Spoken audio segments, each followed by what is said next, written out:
Hola a todos, ¿cómo están? Hello everyone. En la clase de hoy vamos a estudiar los verbos. In today's class, we are going to study Spanish verbs. The word return here is a verb. Flows is a verb.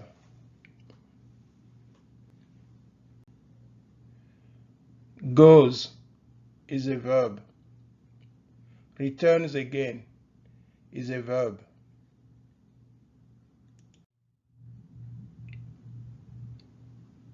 Is pushed is a verb.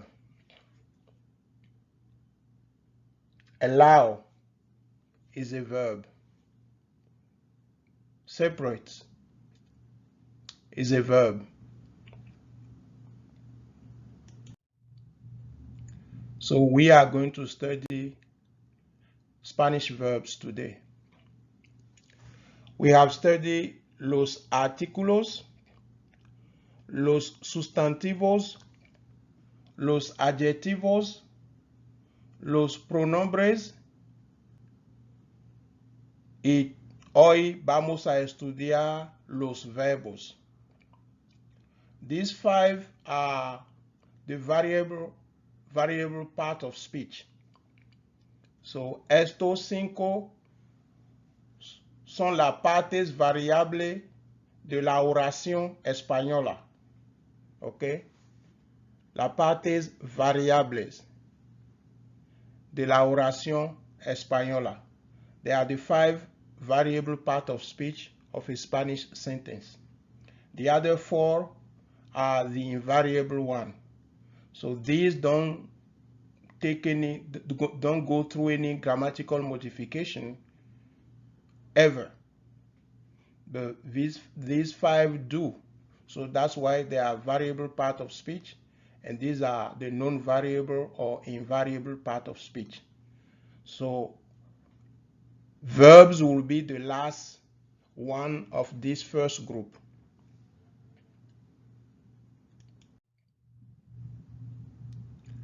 But this, you can spend the whole semester studying verbs only. So this can only be an introduction. It will give you an overview, and the basic you'll get here will set you on a track to learn more.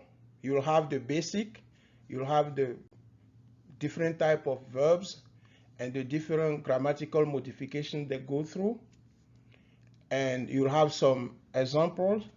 And also, when we will be studying content-based tests later, we'll allude to them, and that will give you a background to build on in the future.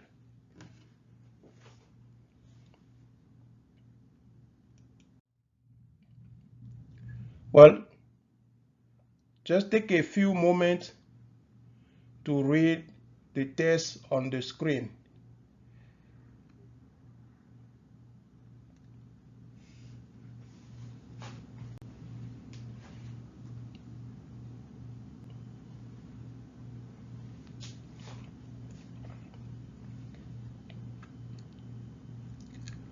Well, let's use the verb to walk, to go, and to be to illustrate the difference between a regular and an irregular verb.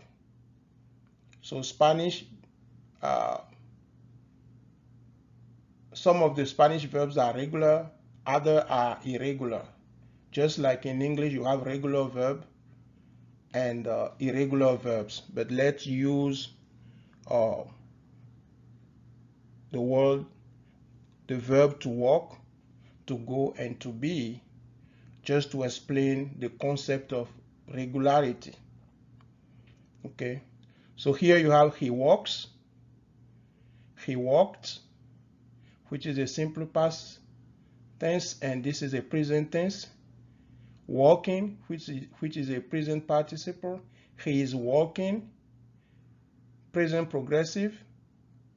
Walked, past participle. He has walked, present perfect. Compare that to he goes,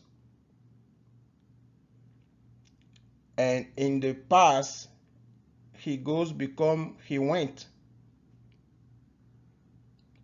To be, third person singular is he is. Third person singular of the simple past tense is he was. He is completely different from to be. If you look at be here and is, you don't see any similarity between them. Same thing with he was. But that behavior is not the same we observe here. When it comes to walk remains the same throughout, and we just add the endings. But to go is not the same. In the present you add es, that looks like still regular, but when you come to the past of to go, it becomes he went. Completely different. No spelling similarity. To be, he is, and he was. So when the initial part of the verb remains the same throughout a conjugation, it's called a regular verb. And when that initial part is modified, is changed, and dramatically changed in the case of to be and to go, they are called irregular verbs. So the same concept exists in Spanish, where there are regular verbs and irregular verbs. Now this one is called root in English. In Spanish, it's called raíz. Okay, la raíz. But in Spanish language studies, this part of the verb is known as the stem. That's why regular verbs keep the stem the same, and irregular verbs change the stem of the verb. So the modifications that the verb goes through, like third person singular is s, simple past is ed, present participle is ing, and present progressive is ing, and this is past participle, and present perfect also has it use the past participle plus the auxiliary, so the auxiliary, and then you add the main verb plus the past part, the ed that denote past participle. So all those different endings that you have here, they are referred to in Spanish as accidente gramaticales. Okay, accidente gramaticales, and they are not the only type of accidente gramaticale. These have to do with the conjugated form, but the verb itself has other accidentes. The verb could be in the past or present, so that's a tense. It could be in the mood or indicative or subjunctive. That's called modo. It could be an active voice or a passive voice. That's referred to as vox. And if it's a first person, second person, third person, that is referred to as a persona. And if it's singular or plural, that's referred to as number. So verbs has more grammatical modifications than the other part of speech. Okay, article, nouns, and adjectives, they only have gender and number, which are known in Spanish as género y número. Pronoun add person to it because you have a yo form, a tu form, ella, él, ella, usted form, which are third person, first person, second person, and third person. All those are a category of accidente grammaticales called persona. Okay, so pronoun has that. But verb has persona, it has number, it has a tempo, it has modo, it has voice, which is voice, active voice when the subject is the one realizing the action, and passive voice when the subject is receiving the action. Okay, so it has 5.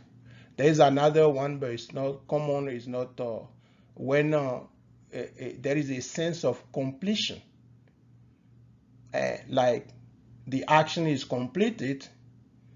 It's also known as another accidente grammatical, known as aspecto. You have continued here, for instance, you have present progressive, so that means the action of walking is going on. So that's an aspect of a verb. It's known as aspecto. But he has walked. He has walked, for instance, has some present and some past in it. It means something has started in the past and still is going on. Okay, it's not completely cut off. But if we say he had walked, that action is completed. So that's another aspect of verb known as aspecto. But the other 5 are more common and more widespread and less ambiguous. Okay, so verb has quite a few accidente grammaticales, and it does have more than the other part of speech. Okay. So regular verbs and irregular verbs, the fact that some verbs change their stem make them irregular. Okay, when they keep the stem, the main part of the verb, and just take on the endings, they are regular. But when the stem goes through some modification, they are known as irregular.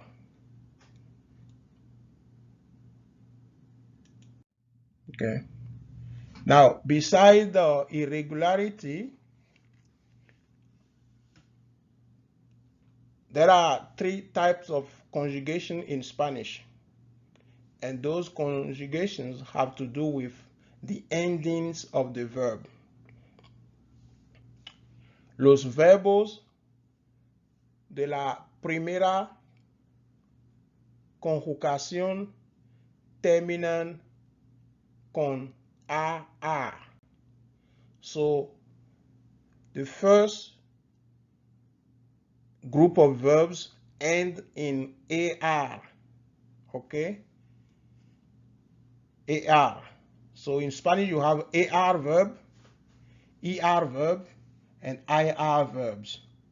All verbs in Spanish end with one of these 3. So there are 3 forms of verbal conjugations in Spanish as a result. Okay? La primera conjugación, la segunda conjugación y la tercera conjugación. Okay? So for any of them, how you conjugate a verb is in an SVO structure, subject, verb, object structure. You have the subject, you add the verb, especially the verb stem, which is the root, meaning the verb without the infinitive AR, ER, or IR, and then you add the appropriate ending. Okay?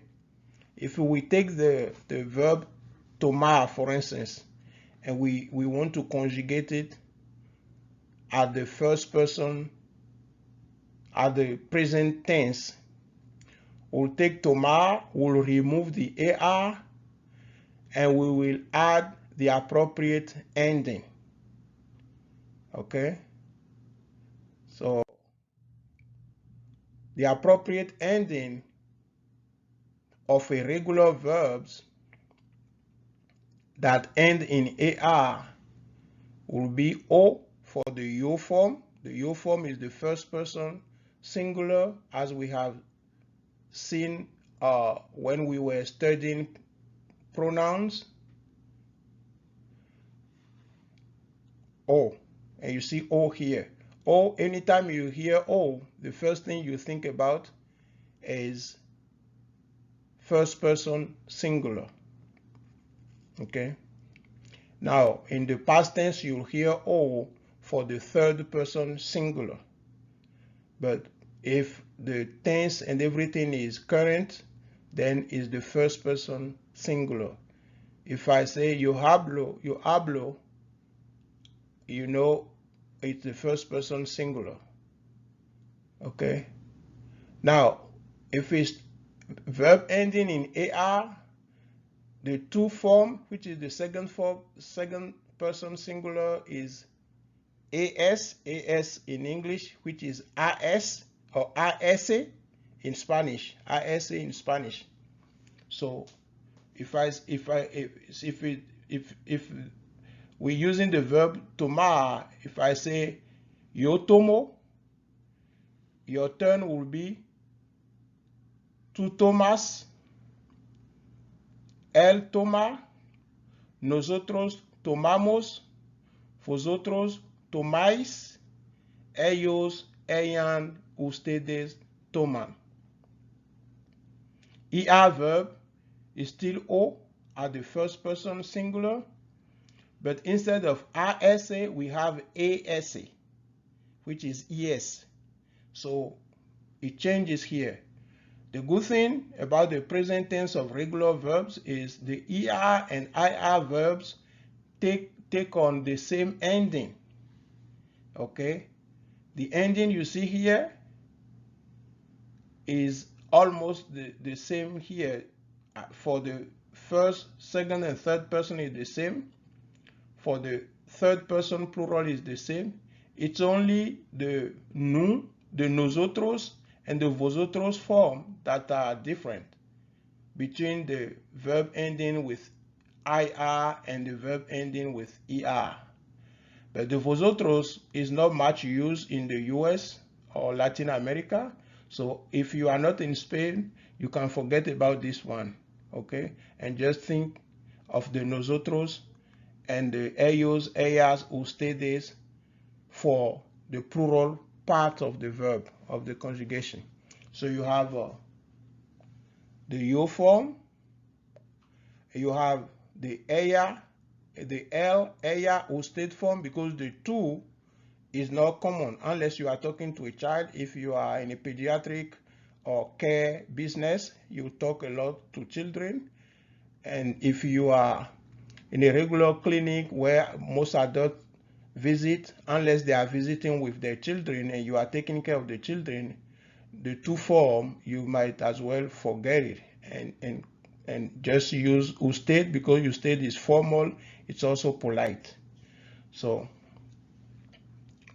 if you are talking, you use O, first person singular.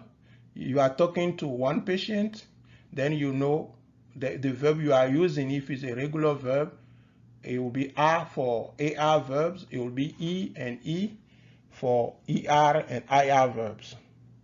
Okay? And then the nosotros is amos, amos, imos. And the third person plural is an for AR verb, EN for ER and IR verbs. Okay, so we'll see some example of verb And as I say, if you have already taken some basic Spanish grammar before, and you can take note, and you may want to mute it sometime and take note. You can decrease the speed and take note, review your note, and summarize to yourself. That's how you'll be building your linguistics skills. So let's look at these regular verbs here. Tomar, comer, vivir. Okay. Regular verb in the sense that the root is going to remain the same throughout. Tomar, you take the AR off, you have tom everywhere. Tom, tom, tom, tom, tom, tom. Comer, com, com, com, com, com. Vivir, viv, viv, viv, viv, viv, viv. So you just add the ending that we just saw on the previous slide. So yo tomo, tú tomas, él, ella, usted toma, nosotros tomamos, vosotros tomáis, ellos, ellas, ustedes toman. Here you have como, comes, come, comemos, comes, comen. Same thing except for IR verb you have vivimos, it ends in imos, and vivis, which is a little different from comeis and viven. So viven is the same. So just a little bit of change between these two at the first and second person plural. All the other four persons are the same. Okay. If you've learned something from this mini lesson, please like the video and share it with friends. Also, don't forget to subscribe to this channel so we can keep creating more content for you. Thank you so much. By the way, do you know the fastest route to become a bilingual nurse or physician? Learn specific medical Spanish. And we have a course that will help you do just that. To get the course, go to RxLinguistics.com.